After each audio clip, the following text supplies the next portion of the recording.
ఈ మన Khammam CTG group మన ఫౌండర్ అయినటువంటి ఆర్కారా శ్రీనివాస్ గారు మన ఖమ్మం వాసి, హైకోర్టు సుప్రీంకోర్టులో న్యాయవాదిగా పనిచేస్తున్నారు. కో ఫౌండర్ సరోజ గారు.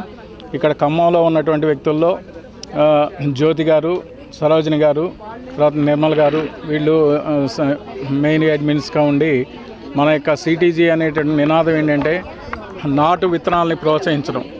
దానిలో భాగంగా నాటు విత్తనాలను ప్రోత్సహించి నాటు విత్తనాలు ఎందుకంటే నాటు విత్తనాలను ఎందుకు తీసుకోవాలంటే రోగనిరోధక శక్తి అనేది ఎక్కువగా ఉంటుంది.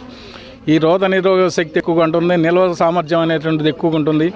మనం వాడేటటువంటిది కషాయాలు కాబట్టి ఈ కషాయాలతోనే పెస్ట్ కంట్రోల్ అనేది చేస్తాం కాబట్టి ఆ మొక్కలు అనేటటువంటిది చక్కగా పెరుగుతూ ఉంటాయి. పెరిగిన తర్వాత ఫలాలను ఇస్తూ ఉంటాయి, పూత వస్తూ ఉంటుంది.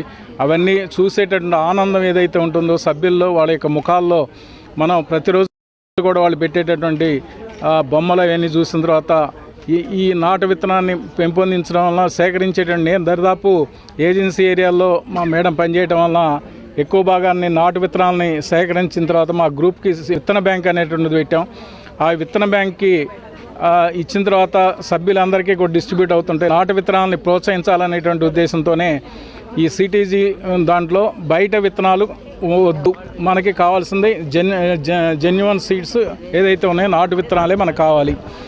ఈ జిఎం సీడ్ ఏదైతే ఉందో అవి మనకి ఆరోగ్యాన్ని పెంపొందించమనేటువంటి ఉద్దేశంతో జిఎం సీడ్స్ జోలికి పోకుండా నాటు విత్తనాలు ఎక్కడ దొరికినా కానీ వాటిని సేకరించి గ్రూపులో పెంపొందించి గ్రూపు సభ్యులందరికీ కూడా దాన్ని పంచాలనేటువంటి ఉద్దేశంతో మొట్టమొదటిసారిగా ఖమ్మం జిల్లాలో మన యొక్క సిటీజీ తరఫున విత్తన నిధిని ఏర్పాటు చేయడం అనేటువంటి జరిగింది.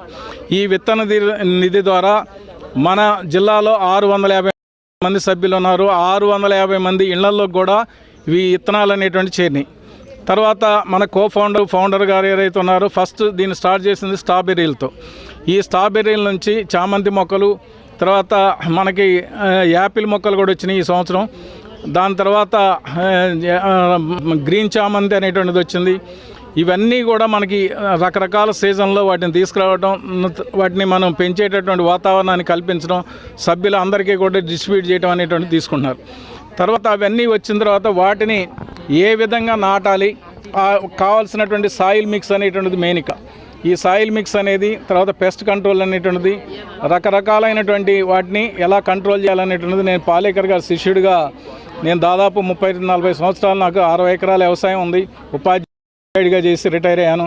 తర్వాత దీంట్లోకి వచ్చిన తర్వాత నా సూచనలు సలహాలు అనేటువంటిది సభ్యులందరికీ కూడా పంచాలనేటువంటి ఉద్దేశంతో మరి ఈ నాటు విత్తనాలు విత్తన ఉద్యమంలో కూడా వందనా సేవ, సబర్మతి సంభవ్, గనీఖాన్ ఇర్ఫాన్,